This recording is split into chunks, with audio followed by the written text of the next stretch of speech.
Dyer wolf एक ऐसा नाम जो सदियों से गूंज रहा है, जो हमें पुराने जमाने की याद दिलाता है। ये राजसी जानवर कैनिस डायरस प्लेस्टोसिन अमेरिका के मैदानों और जंगलों में घूमता था। अपने आज के रिश्तेदार ग्रे वुल्फ से भी बड़ा डायर वुल्फ एक खतरनाक शिकारी था।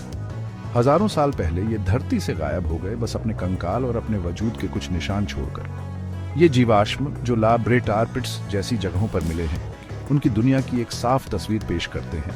वो मैमथ, मास्टोडन और सेबर टूथ बिल्लियों के साथ रहते थे।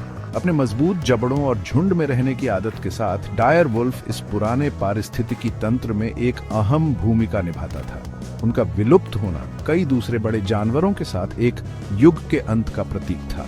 अब विज्ञान की तरक्की के साथ इस विलुप्त जानवर को वापस लाने की संभावना अब सिर्फ कहानियों तक सीमित नहीं रही। डायर वुल्फ कुत्तों की प्रजाति में एक सच्चा दानव था। एक भेड़िए की कल्पना करो, लेकिन उससे बड़ा, भारी और ज्यादा मस्कुलर। ये कंधे तक 5 फीट तक ऊंचे होते थे, अपने आज के रिश्तेदारों से कहीं बड़े। उनके दांत हड्डियों को कुचलने के लिए बने किसी भी जीवित भेड़िए से बड़े और मजबूत थे। आज के भेड़ियों की तरह ये भी झुंड में शिकार करते थे। हमारा मानना है कि उनकी सामाजिक संरचना उनकी सफलता की कुंजी थी। साथ मिलकर ये खुद से कहीं बड़े शिकार को गिरा सकते थे, जो प्रकृति की कच्ची शक्ति और खाद्य श्रृंखला में उनके शीर्ष स्थान को दिखाता है।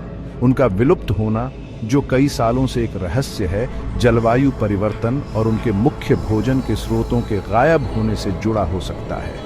हालांकि उनकी कहानी शायद खत्म नहीं हुई है। डायर वुल्फ को वापस लाने की संभावना डी एक्सटिंक्शन के क्षेत्र में है। ये क्रांतिकारी विज्ञान जीवाश्मों से निकाले गए आनुवंशिक पदार्थ का उपयोग करके विलुप्त प्रजातियों को पुनर्जीवित करने का लक्ष्य रखता है। इसे एक पहेली को जोड़ने जैसा समझो, लेकिन कार्डबोर्ड के बजाय हम जीवन के निर्माण खंडों का उपयोग करते हैं, डीएनए। वैज्ञानिक अच्छी तरह से संरक्षित अवशेषों जैसे हड्डियों और दांतों से प्राचीन डीएनए निकालते हैं। ये आनुवंशिक ब्लूप्रिंट डायर वुल्फ की अनूठी विशेषताओं के रहस्य रखता है। हालांकि प्राचीन डीएनए निकालना ऐसा है जैसे तूफान में फुसफुसाहट सुनने की कोशिश करना। डीएनए अक्सर खंडित और क्षतिग्रस्त होता है, जो वैज्ञानिकों के लिए एक बड़ी चुनौती पेश करता है। लेकिन अत्याधुनिक तकनीक और नए तरीकों से हम जीवन के कोड को समझने के करीब पहुंच रहे हैं। एक बार जब हमारे पास पूरा डायर वुल्फ जीनोम हो जाता है, तो अगला कदम क्लोनिंग है। इसमें ग्रे वुल्फ जैसी निकट संबंधी प्रजाति के डीएनए को डायर वुल्फ डीएनए से बदलना शामिल है। सैद्धांतिक रूप से इसका परिणाम एक डायर वुल्फ भ्रूण होगा। हालांकि क्लोनिंग एक जटिल प्रक्रिया है जो नैतिक और तकनीकी बाधाओं से भरी है। उदाहरण के लिए, एक उपयुक्त सरोगेट मां ढूंढना महत्वपूर्ण है। एक जीवित प्रजाति का उपयोग दूसरे के पुनरुत्थान के लिए करने के नैतिक निहितार्थ गहरे हैं और सावधानीपूर्वक विचार की आवश्यकता है। इसके अलावा सफलता की गारंटी नहीं है। अगर हम इन चुनौतियों से पार भी पा लेते हैं, तो सवाल बना रहता है, क्या हमें ऐसा करना चाहिए? भाग 5, डायर वुल्फ को पुनर्जीवित करना, संभावित लाभ। एक जीवित सांस लेते हुए डायर वुल्फ को देखने की संभावना निस्संदेह रोमांचक है। इस विलुप्त प्रजाति को वापस लाना विकास, आनुवंशिकी और प्राचीन जानवरों के व्यवहार में अमूल्य अंतर्दृष्टि प्रदान कर सकता है। उन वैज्ञानिक सफलताओं की कल्पना करो जिनकी खोज की जानी बाकी है।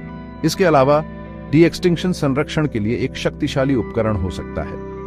विलुप्त प्रजातियों को पुनर्जीवित करके हम संभावित रूप से खोए हुए पारिस्थितिक संतुलन को बहाल कर सकते हैं और अतीत की गलतियों को सुधार सकते हैं। एक शीर्ष शिकारी के रूप में डायर वुल्फ शिकार आबादी को नियंत्रित करने और एक स्वस्थ पारिस्थितिकी तंत्र को बनाए रखने में महत्वपूर्ण भूमिका निभा सकता है। उनकी वापसी हमारी वैज्ञानिक क्षमता का प्रमाण और ऐसे भविष्य के लिए आशा की किरण हो सकती है जहां विलुप्त होना हमेशा के लिए नहीं रहेगा। भाग 6, पारिस्थितिक चिंताएं, पूर्ण परिचय के जोखिम। हालांकि डायर वुल्फ जैसी विलुप्त प्रजाति के पूर्ण परिचय जोखिमों के बिना नहीं है। आधुनिक पारिस्थितिकी तंत्र में एक शिकारी का परिचय अप्रत्याशित और संभावित रूप से विनाशकारी परिणाम दे सकता है। उनकी उपस्थिति मौजूदा खाद्य श्रृंखलाओं को बाधित कर सकती है, जिससे अन्य शिकारियों के साथ प्रतिस्पर्धा हो सकती है और अप्रत्याशित तरीकों से शिकार आबादी प्रभावित हो सकती है। इसके अलावा आधुनिक दुनिया में डायर वुल्फ का व्यवहार अनिश्चित है। वे अलग अलग शिकार और शिकारियों के साथ एक अलग वातावरण में विकसित हुए। वे मनुष्यों के प्रभुत्व वाली दुनिया के अनुकूल कैसे होंगे, यह अज्ञात है। उनकी उपस्थिति से मनुष्यों और पशुधन के साथ संघर्ष हो सकता है, जिससे पूरी तरह से नई चुनौतियां पैदा हो सकती हैं। हमें सावधानी से चलना चाहिए, क्योंकि हमारे पारिस्थितिक तंत्रों और उनके भीतर जानवरों की भलाई अधर में लटकी हुई है। भाग 7, पुनरुत्थान की नैतिकता। क्या हम भगवान बन रहे हैं? विलुप्त प्राणियों को वापस लाने की संभावना गहरे नैतिक प्रश्न भी उठाती है। क्या हमें इस तरह से जीवन में हेरफेर करने का अधिकार है? क्या हम उन प्राणियों को पुनर्जीवित करके भगवान की भूमिका निभा रहे हैं, जिन्हें प्रकृति ने स्वयं विलुप्त घोषित कर दिया है?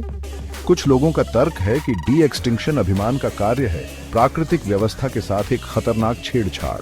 दूसरों का मानना है कि अतीत की गलतियों को सुधारना और अपनी तकनीक का उपयोग हमने जो नष्ट किया है उसे बहाल करने के लिए करना हमारा नैतिक कर्तव्य है। बहस जटिल है, कोई आसान जवाब नहीं है। इसके लिए हमारे मूल्यों, हमारी जिम्मेदारियों और हमारे कार्यों के संभावित परिणामों पर सावधानी पूर्वक विचार करने की आवश्यकता है। यह केवल एक वैज्ञानिक प्रयास नहीं है, बल्कि एक दार्शनिक है जो हमें जीवन के जाल में अपने स्थान का सामना करने के लिए मजबूर करता है। भाग 8, संतुलन अधिनियम, अच्छे और बुरे पहलुओं का आकलन।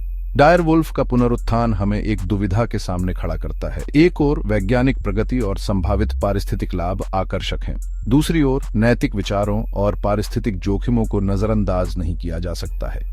एक विलुप्त प्रजाति को वापस लाने का निर्णय हल्के में लेने वाला नहीं है। हमें वैज्ञानिक प्रमाणों, नैतिक विचारों और प्राकृतिक दुनिया के प्रति गहरे सम्मान द्वारा निर्देशित होकर सावधानी के साथ आगे बढ़ना चाहिए। सकारात्मक और नकारात्मक दोनों संभावित प्रभावों का संपूर्ण मूल्यांकन महत्वपूर्ण है, यह सुनिश्चित करने के लिए कि कोई भी निर्णय पारदर्शिता और जवाबदेही के साथ लिया जाता है। जनता की भागीदारी और खुला संवाद आवश्यक है। ऐसा लगता है कि डायर वुल्फ का भविष्य न केवल वैज्ञानिकों के हाथों में है, बल्कि समग्र रूप से मानवता के हाथों में है। भाग 9, निष्कर्ष। डायर वुल्फ के साथ एक भविष्य। ऐसे भविष्य की संभावना जहां डायर वुल्फ एक बार फिर धरती पर घूमता है, रोमांचक और चुनौतीपूर्ण दोनों है। जैसे ही हम इस वैज्ञानिक सीमा पर खड़े हैं, हमें खुद से पूछना चाहिए, सिर्फ इसलिए कि हम कर सकते हैं, क्या इसका मतलब यह है कि हमें करना चाहिए? डायर वुल्फ की कहानी पृथ्वी पर जीवन की शक्ति और नाजुकता की याद दिलाती है। यह विलुप्त होने, वैज्ञानिक प्रगति और हमारे ग्रह के प्रबंधक के रूप में हमारे सामने आने वाली नैतिक दुविधाओं की कहानी है। आज हम जो चुनाव करते हैं वह न केवल डायर वुल्फ बल्कि अनगिनत अन्य प्रजातियों और पारिस्थितिक तंत्रों के भाग्य का फैसला करेगा। सवाल यह है कि क्या हम अगला अध्याय लिखने के लिए तैयार हैं?